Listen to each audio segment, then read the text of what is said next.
Welcome to another episode. Today, I'm joined by Bo, one of the co-founders of Polymer, and Bo has been here before. We've had a conversation earlier, and that was almost a year ago, and a lot has changed since then, right? So we're going to go into Polymer and what's it all about today. So thank you so much, Bo, for your time. Yeah, thanks for having me again. It's always good to chat, and like great to chat on the pod as always, of course.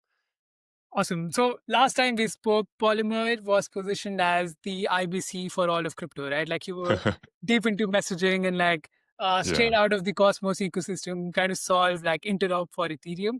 But there's clearly been a shift, right? Both in terms of your positioning and messaging and the tech stack, right? So why don't we start there and why don't you tell us what is Polymer all about today? yeah. Before that, when you said straight out of Cosmos, it reminded me of straight out of Compton. Um,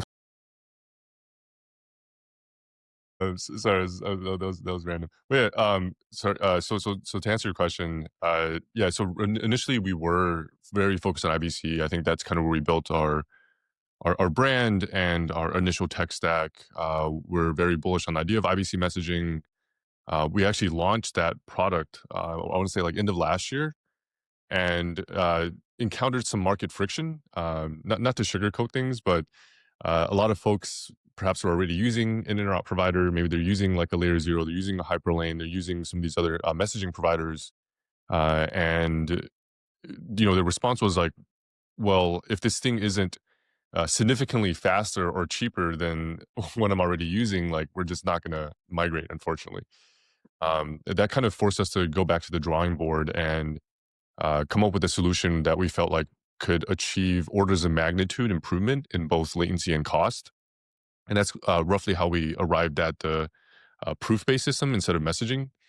And Proof API was the product that we launched. Were developed starting from the end of last year through this year, and we more recently had a public launch of Prove API, and have been able to do, I want to say like a few $100 million in volume per month over the last couple. So we're on track to hit a few $1 billion in annualized volume. I mean, that's awesome. And you guys launched last year, and obviously there's been many interop protocols. And like you said, you saw friction from the market in terms of adoption because there's already sort of distribution and network effects for certain interop protocols all over the Yes. place, right? So would you say now it's probably too late for any new messaging protocol to come into the picture? Like if it was late last year, it's probably too late at this point. Yeah, I would say like if someone's building another messaging protocol with the messaging UX, meaning that you have like you send a message from one chain to the next, you have these on-chain smart contracts. I would imagine it'll be incredibly difficult for them to get anyone to move off of their existing protocol without like massive incentives, and that's also something that we didn't want to do because like incentives cover up a product problem. Like you Mhm. can get someone to use you if you pay them, but long term you're not going to last or win by doing that. So yeah, like I would say that it's probably too late now. It makes sense. I think that's a fair take and good observation. And you said like the market was obviously looking for something faster and cheaper, and like if there's a significant leap in terms of doing that, you won't see enough traction, right? And that's how you ended up building like the Prove API. So maybe explain like what is the Prove API and what are proofs because like we see it all over the timeline, but I don't think anyone has a great like intuitive understanding of what does proving even mean. Yeah. I think proving means a lot of different things to a lot of different people. So I'll try to constrain the definition here. Uh, we are focused on cross-chain proofs, so proving information on from one chain to the next, and this can be done in many different ways. If you want to prove the execution of a chain, you can like prove its consensus. You can prove the actual execution using like ZK proofs. We use TEs because it's the most cost-effective option, and a lot of interop builders care about cost. If ZK proofs become cheaper, down the line in the future, we're also, we'll onboard that type of proof as well. So from the builder's perspective, they just want to know that something happened on some chain. Usually that's in the form of an event. meaning that they had some smart contract logic. That smart contract logic was executed, an event was generated, and they want proof of that event that they can use somewhere else in their system to take an action upon, essentially. Hmm.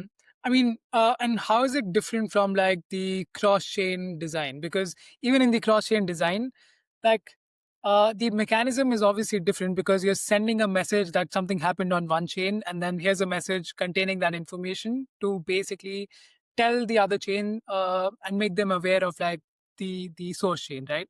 So Yes. even in like the prove API case, you're doing that, but there's no message from one chain to another. So it's uh, cheaper in that sense because you don't have to send anything across chains. Yeah, yeah. So you are saving in terms of like gas costs, and the UX is a little bit simpler. Uh, Most messaging systems are point to point, and they operate by having a smart contract on the source chain and a smart contract on the destination chain. And on the source chain, you'll like send a message targeted at the destination chain, and you'll include like the intended target in like the information that you pass to the messaging protocol. For us, you can fetch a proof from any chain and use it anywhere. So you can build point to point like UX mechanics on top, or you can have broadcast style mechanics. So if you have an event that happens in one place and you actually need to take action in like five different places at once, you don't need to send five different messages. And also, you don't need to like configure your system to like handle specific like chains in a specific way here as well. So like the configuration is a little bit less, and it's more flexible to whatever use case you have.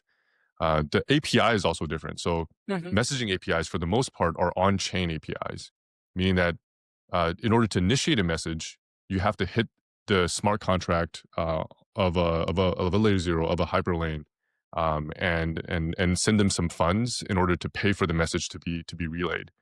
For Polymer system, you can request the proof off chain, and then you have the option of deciding, do I want to rely on Polymer to execute the proof?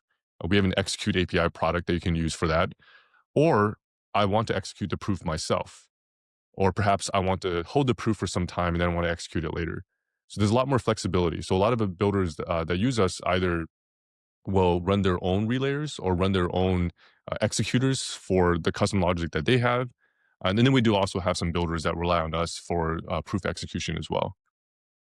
I mean, so like we got deeper into like the interop feeds, but for those who do not understand like how interop protocols fit into the wider ecosystem, like let's say if an app developer is listening to this, where would Polymer fit into the crypto ecosystem, right? Like where is it being used today, and like from that context, how does Approve work in production at this moment? Yeah, so one of our biggest use cases is in the intent space. So a lot of different intent protocols. Everclear recently launched with us. Uh, they will request a proof that an intent was filled, and an intent is and usually like an intent to bridge some assets. So the user will create this intent saying, "I want like X amount of ETH on some chain," and then a solver will come along and fulfill that user request. After the solver has fulfilled the user request, there are some rewards or whatever the user originally transferred locked on the source chain that needs to be distributed back to the solver that made the fill. So where Polymer comes in is you're able to fetch a proof of the fill on the destination chain, and the solver can do this themselves, and then relay that proof back to the origin chain to unlock those funds. And as an example, we can look at the open intents framework. I know that's something that you guys were contributing to or are a core contributor to. And you can look at all the different verification methods, of which Polymer is one of these methods for verifying this fill. Got it. So, I mean, the thing is like when we talk about intents and like the open intents framework, we're again going into the cross chain model because things are happening on like one chain and like you're sending funds to another chain. But what's like your ideal state? I don't know, 3 years from now, 5 years from now, and what sort of apps do you think people can actually build on something like Prove API, right? Because I remember the early days of Interop, and all everyone could talk about was apps and multi-chain apps being built on top of like interop rails. but Yeah. that did not materialize. So, does this design with the Prove API actually enable apps to be built in like a multi-chain context? Yeah, we think so. So with existing messaging protocols, the fees and the latency for sending messages is quite high. You're looking at tens of cents, sometimes dollars, to send a single message. Hmm. And you're also looking at like latencies of at least like tens of seconds, if not more than that. For Polymer, our latencies are, I would say, like mostly less than 1 second. So like we have some proof times of a few hundred milliseconds, and also our costs are is basically 1 cent or less for these proofs. So this kind of opens up the design space. I think people talk a lot about like the design space in terms of applications in the context of a single chain, and I think the same like monetary physics apply here, where the app has to be profitable or it has to have the ability to be profitable on top of like their base infrastructure costs, in order for it to make sense for someone to even build it on the blockchain. If an app can't be profitable, then it will never exist on chain essentially. Hmm. So I think builders like Mega ETH, they talk about like, well, if I can bring the cost down super low on a per transaction basis, then I open up the design space for applications. So it's kind of TBD what people will build. Um, my personal opinion is that I'm really bullish on the idea of like blockchain as a coordination tool. So any sort of, I would say, like open market, and this market can exist beyond just like financial markets. Obviously, financial markets are the main thing that exists on chain today that has significant traction. We're talking about like DeFi, maybe information markets like Poly Market, but in the future there may be markets for other things. I think we have a lot of like depend projects. Maybe there's a market for self-driving cars, meaning that like if Tesla has a like closed market for self-driving cars, that closed market is only presented to the Tesla robotaxi app, and Hmm. other cars can't participate. But you imagine a world where there's like an open market for this sort of thing. If someone builds these like ride-sharing apps on top of the open market, and different types of self-driving cars can register and be a part of this market, there's a lot stronger network effects with this sort of thing, and less of like a centralized like value extractor kind of sitting in the middle there. Um, I think these things will be the kind of things that like make most sense to exist on chain.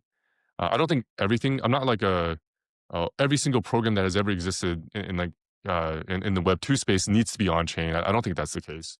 But anything that requires like could benefit from social coordination without some centralized entity definitely makes sense on chain. And I think, like, in terms of crypto adoption and just awareness of how different markets and different chains sort of interact with each other, we're definitely in a much better position today than we were 5 years from now. Because earlier, people used to think about the ecosystem as like, okay, I'm going to build on Ethereum, or like I'm going to build on Solana. But any app that I see launching today has a much better sense of the fact that the crypto ecosystem is multi-chain, and like you need to be able to onboard users from different chain, and then even like from a market perspective you need data from different chains to even list assets, right? So let's say Hyperliquid is a great example, right? Like Hyperliquid launched as its own chain, but then they used Arbitrum to onboard capital, right? So just that link itself, like there was a bridge. And then if you look at the spot markets on Hyperliquid, they're powered by Unit. So the prices on Unit are powered by like oracles, and the assets are actually listed on different ecosystems. So it's like there's Bitcoin, there's ETH, there's Sol, which are native assets of different chains. So you need some sort of mechanism to actually transfer that Mhm. data and feed it into like hyperliquid spot market. So in that sense, crypto is much more interconnected because assets are native, but then there's demand for all of these assets on different chains. I think Mhm. Zcash is a great example. Like recently, people started buying the ZEC asset, but then the only place to buy it on chain is actually on Solana, and Near Intents ended up like listing that asset and then somehow there was a market created on Solana for like Zcash. Yeah, So outside of like centralized exchanges, the only place to buy Zcash on chain was on Solana. yeah. So I think crypto as an ecosystem today is much more multi-chain, and then Mhm. that plays very well into like LI.F or Polymer and like how we've built our infrastructure. And this is the moment this infrastructure was built for, right? Yeah, yeah. I think if we even like zoom out a little bit and look at all the things that are happening in like the stablecoin space, and the convergence of like TradFi and DeFi. And I know people have been talking about it for a very, very long time, from like the crypto perspective, but it's actually happening now. Like we we're seeing like the Stripes of the world, come into the space. We're seeing banks exploring issuing their own stable coins. We're seeing all of these different stablecoin chains popping up. Mhm. And you kind of have this like abstract idea of like modern money, and this idea of modern money being both like borderless, in terms of like digital borders, and also physical borders as well, because now you have use cases where you could be in any country in the world and have a bank account on chain where you can hold stable coins, and you're protected from like local inflation. And I think what this landscape is evolving into is there's going to be, I'll say, like different businesses tied to different chains, meaning that real world businesses will be tied to specific blockchains and specific assets.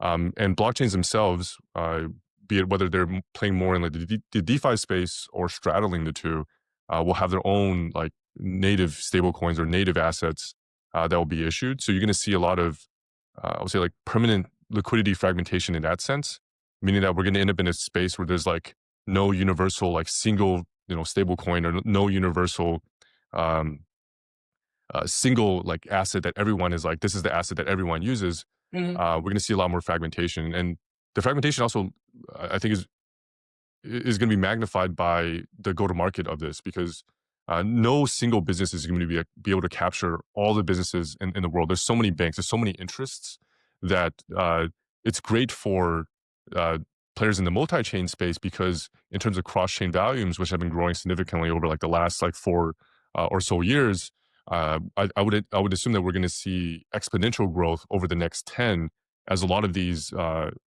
would say like asset classes come on chain, as a lot of these users start opening accounts that are tied to on chain assets, and money starts flowing between these accounts, because now like FX, global payments, a lot of these use cases become powered, and this idea of modern money is encapsulated by like massive, tremendous amount of volume flowing between all of these different chains, and also into these into the respective countries that these businesses do business. Yeah.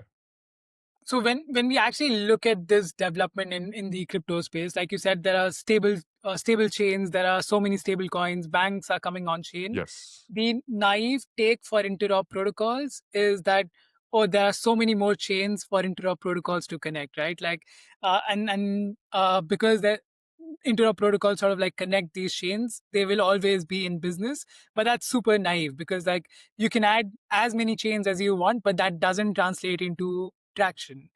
So from like an interop builder's perspective, how do you look at these developments and then turn that into meaningful traction, right? Like how do you look at this as from a business perspective? Like, do you go after the chains? Do you go after like the stable coins, or do you go after the institutions coming on chain and like sort of try to be part of their infrastructure stack? Like, what's your strategy? Yeah, I actually really like the this how like the intense space fits into this future, because a lot of these chains will be issuing native stablecoins to the chain itself. Mm, A lot of companies, if they have the distribution for it, would prefer to own their own stablecoin. Um, and perhaps the stablecoin is for their own users, but doesn't have isn't like deeply embedded into DeFi. Maybe we can look at like Pi USD as an example, where like PayPal would want to own their own stablecoin. They want to own their own yield. They have their own users. They have they have massive distribution.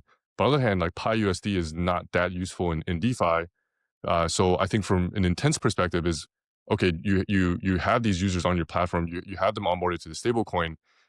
But if you want to perform actions, you want to interact with other ecosystems, you have intent protocols that allow them to easily get between PyUSD and different forms of other stablecoins to like use that in other ecosystems. So Yeah. I think from the intents perspective, you'll have a lot of volume for these solvers going between native stablecoin asset A to native stablecoin asset B across these different chains. Makes sense. And of course, there's always going to be volume for like market makers and intent protocols. But from Polymer's perspective, are you looking at that as okay? Because intents will always see traction. There will always be something to verify and validate for Polymer.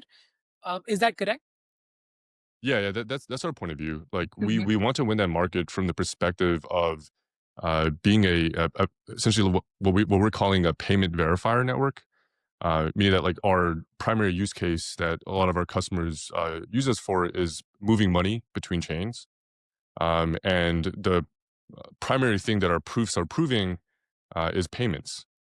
So we want to be the best payment verification solution, so that we're able to capture this market and capture more of this market as it grows. I Mhm. think this is a little bit different in terms of strategy versus some of our competitors.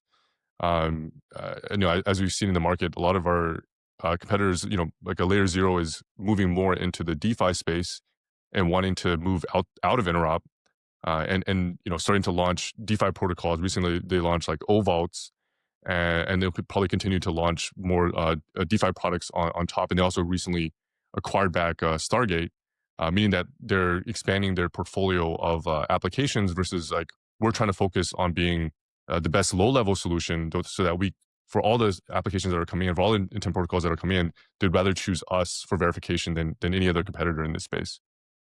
Got it. I mean, honestly, interop is so hard to define. So I would not try to like bucket any interop protocol into, like DeFi or a low level payment infrastructure because like I feel like nobody has been able to come up with a great definition for what is an interop protocol and categorize that. But I understand like your focus. So let's say you're focusing on being the payment verifier mechanism, and because you have the prove API, interestingly, like one of the features that I saw a lot on like Polymer's timeline was the uh, the the proving speed, and that was in like hundreds of milliseconds. So I think that's going to be a super important characteristic for payments, right? Because when stablecoin chains, and like payment chains were coming on chain, one of the things that they talked about a lot was that even though blockchains have existed for a long time, and then there's Ethereum, there's Polygon, there's Solana, and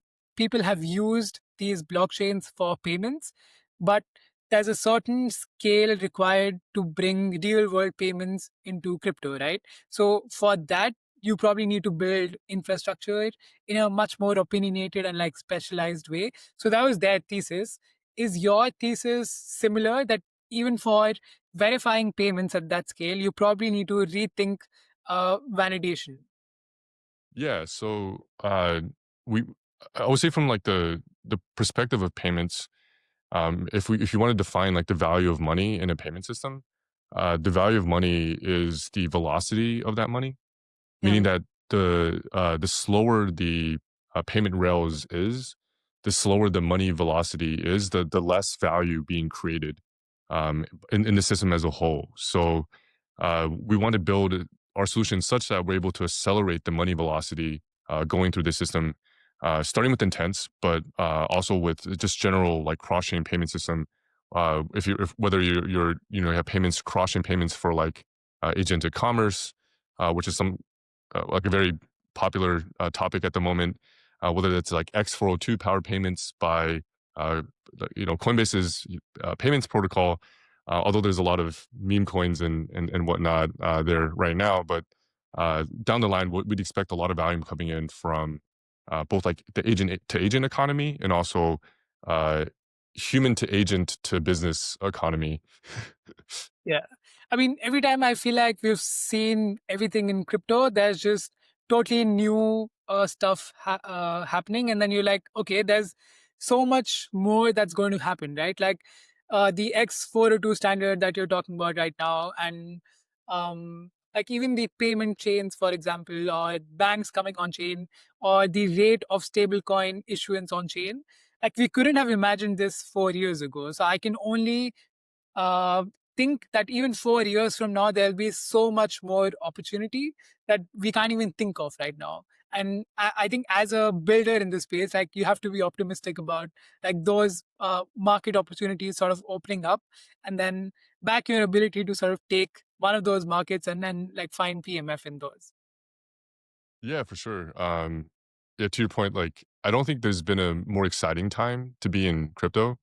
I think even through like the end of last year, it was still kind of a question mark whether or not like crypto would stay kind of this niche corner of the internet, where it was mostly like DeFi centric, where it would never truly get plugged into existing or traditional rails, banking and otherwise.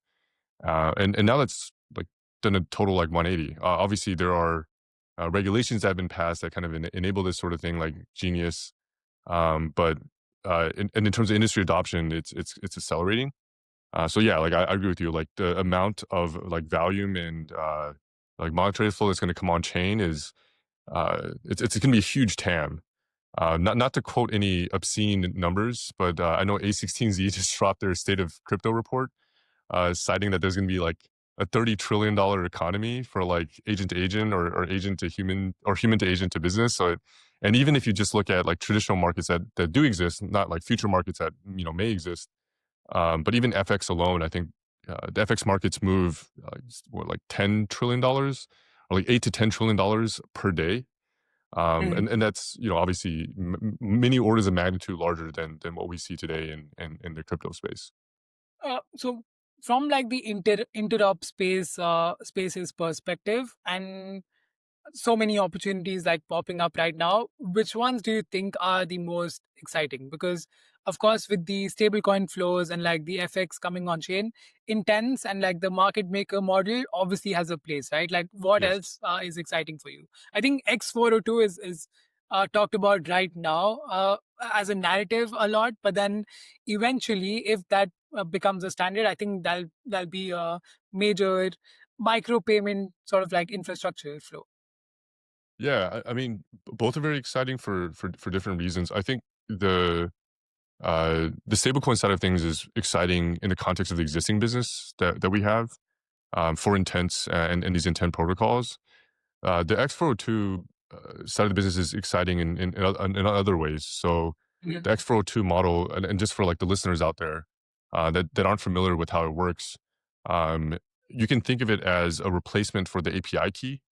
So previously, in order to integrate with any like service, you would get an API key, you would sign up for an account, and this is a human workflow.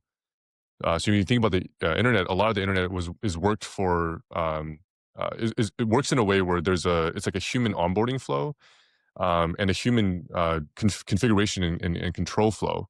And for a human to create an account with like their email or their social or OAuth and to sign up with their credit card, this is a very normal process. But for agents, you know, this is a bit of a roadblock for them. This is high friction for them to onboard. So instead of having this human onboarding flow, they just have this X402 protocol where the agent can just pay using USDC or some other coin. USDC is the most popular one now, but technically it can be in any coin as long as the X402 server is willing to accept it. And then all the X402 server does is it uses something called a facilitator. The facilitator will verify that payment and then tell the server, hey, the customer paid. You can now give them access to your API. So now you can start charging things like even for us, like our Proof API supports X402 today, so that if a solver wants to get a proof, they don't need to like buy credits with us using their credit card, and like we don't need to use Stripe, and they don't need to use an API key. All they have to do is just send a single cent over USDC to us to the server directly, and the server will just give them a proof in response. So this, I think, in the long term, I would imagine most like agent services will be using this protocol, and I think most of the future like SaaS businesses will also be using this protocol. So the TAM for this is much more real, and I think we'll see adoption there like much quicker than previous adoption waves in terms of like internet payments for these services, because these services already exist. They have customers. This is just an easier way for them to interface with their customers.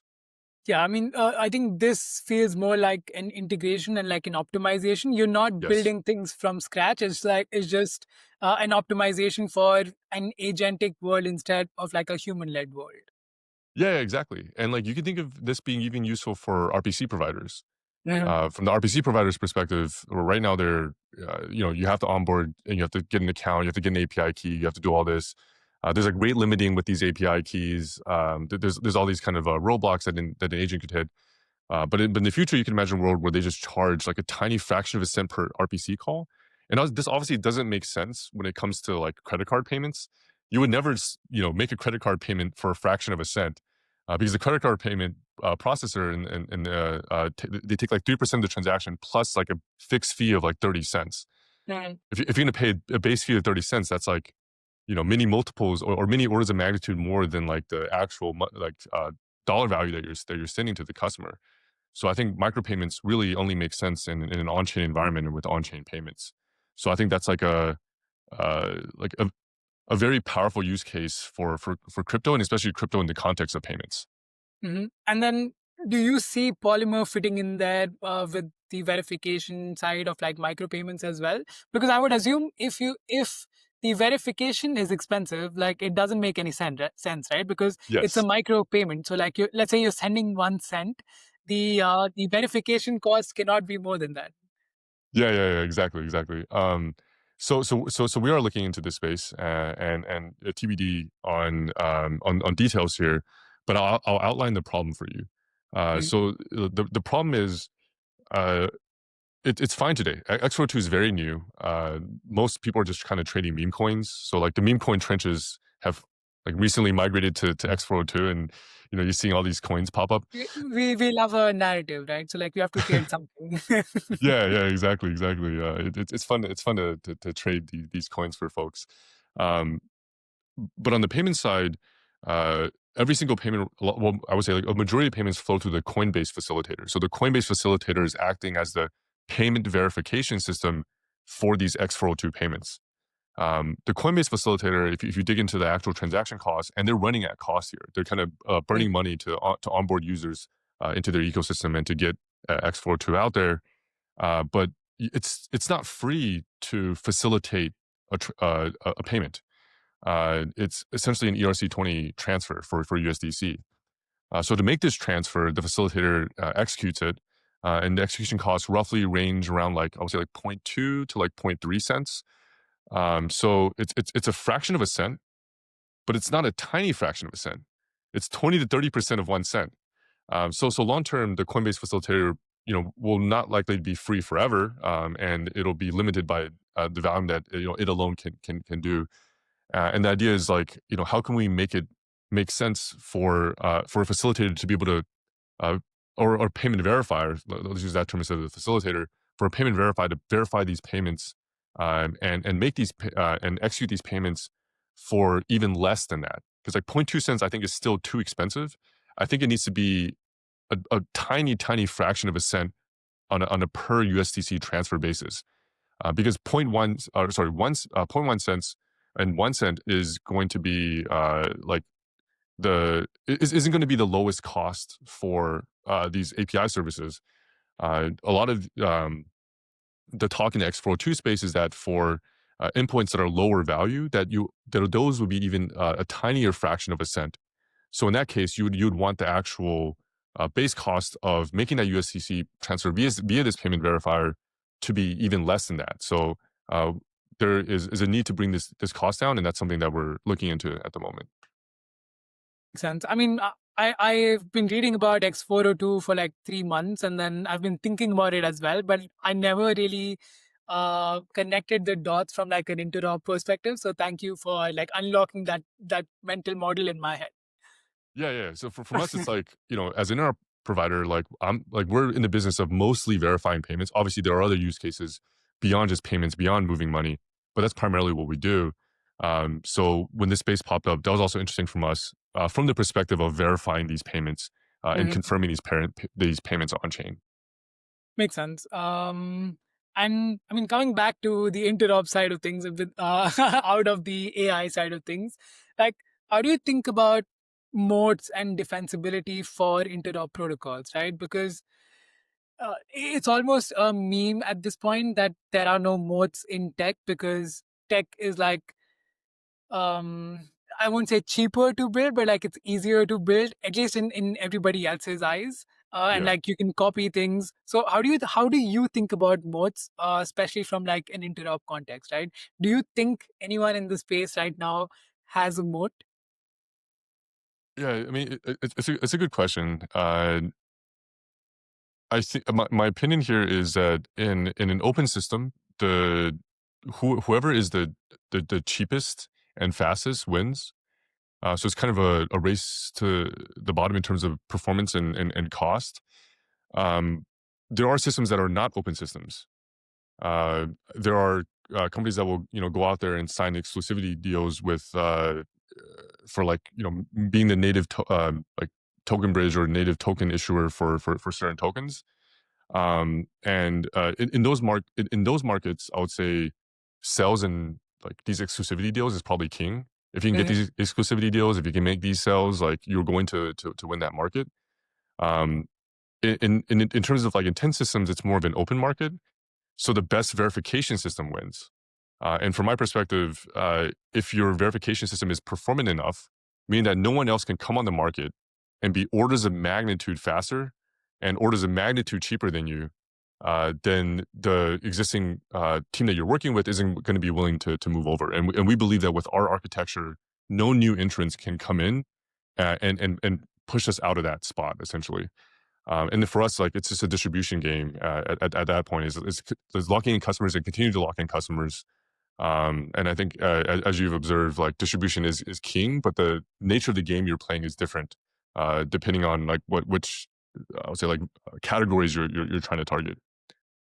Makes sense. I mean, so you've sort of like applied the intents logic to the verification mechanism side, right? Like cheap and fast, we've seen that win in like the cross-chain value transfer space, and now you're applying that logic to the verification mechanism side. It's almost funny because a couple of years ago, if anybody was like looking at the interop space, they could see that all the interop protocols were trying to position themselves as like an open system where people can plug in different parts of the verification stack. But then now we've gone back to like square one where the edge is literally in the edges where you have to specialize in like something to actually find meaningful traction. And it sounds like you're also doing that by going all into like proofs, which can be a more efficient way to like prove what's happening across chains. And then your edge is basically that it's cheaper, it's faster, and then there's no more efficient way to do things or verify things. Yeah, exactly. You want to be on extremes, and unfortunately, for the first few years, we were Yeah. also focused on creating these open systems because IBC was an open system. Like IBC was like uh, this term maybe brings up memories for folks, but like modular interoperability. When everyone was talking about modular, I think people were talking about it in the context of like DA, in the context of blockchains, and people were talking about it in the context of interop. And the funny thing is, every single interop provider has like, in like from that era, has like built and continues to work with this like modular model. Like they'll have Mhm. some messaging protocol, they'll have some like pluggable verification system, modular verification system. And then for us, we realized that like yeah, like being another messaging protocol, another modular verification system just didn't make sense at the time that we went to the market, and we had to focus on be on the extreme edge of things and trying to really nail down what actually our customers care about and try to provide that for them. Makes sense. And I think that's the only way to do it, right? Because even if like one protocol or like a couple of protocols dominate the other layer of the stack, like you can always go up and probably dominate the verification side of things, right? And there's space for everyone in that sort of perspective, because nobody can own the entire stack. But then if people specialized, we've seen the interop stack can be broken down into like 5 or 6 different layers, and at every part of the layer there are different protocols. Like at the top there's like intents, and then you can go down into like the deepest layer of crypto, which is asset issuance, and even there like interop has found a place for itself. Yeah, yeah, yeah, for sure. I think there's uh, it's interesting. I think for us, like we were like very focused initially on being this like techno purism, and I think this space and like this might be a wild take. I don't know if people would agree with me or not, but I actually really feel that this like techno purism movement was on the back of the momentum of like infra meme coins, and I'm Mhm. calling them infra meme coins because I think a lot of the infrastructure, from early crypto didn't really do much, but a lot of people are really excited by them. Like, yeah, there's not much happening on this chain or this like infra protocol, but it sounds really cool. And I read the white paper and like they have a it token was and the it was the white paper era. yeah, yeah, yeah, exactly, exactly. So like, and because of like these like code communities around these technologies, you had like very strong like techno purists kind of having their voices amplified in the space, and a lot of people designed around that. Mhm, But if you fast forward to today, like we just came out of this large meme coin cycle where I think meme coins drain the attention away from like the infra coins before. Like now no longer need to be an infrastructure project to have a meme coin. You just launch a meme coin. So all the mhm. tension kind of faded away. And like these like cotish like techno purist like voices like no longer have the same kind of attention that they used to have, and now the attention is more focused on like how can you build a business, like what are the properties of the protocol, like how efficient can you be, how and things that like businesses will care about, because like they have a business to run and they need to make revenue, and as a service provider, you're a cost to them, so like they're usually looking to reduce those costs, to the point at which they can actually make a profit. Yeah. Yeah, I mean, this is the real return to fundamentals that everyone keeps talking about, right? Like earlier, we were just um, like having a technical mental gymnastics, like we're building the best tech, but then now we're actually back to building businesses, or like real businesses, making crypto useful, making crypto usable as well. And it's actually it's pretty refreshing, because I think because of this business focus, like we've built. Sustainable businesses, and like there's real revenue, the ecosystem and like the UX is getting better, and it's only because of this focus, because like teams can actually think from a longer term perspective, because they're making money because of their services. And now you can like uh, tackle it from a very primitive, like see a problem, solve a problem, and like get paid for it perspective. Yeah, and the kind of tie back to the question that you asked about our opinion on what that moat looks like. Um, from my perspective, our moat looks like how well can we help our business partners win. We don't think there's going to be like a million bridges that are successful. We Hmm. think there's going to be a select few bridges that are successful. So it's our job as a lower level infra provider to help our integrators win in their category. Because if our integrators win, then we win, and we build that moat with them. So it's to me, it involves like deep collaboration with the Levi's of the world, the Everclears of the world, even like the Lucids of the world, and so on. So yeah, from our perspective, like we're also ecos of the world, like we're like all in on our customers.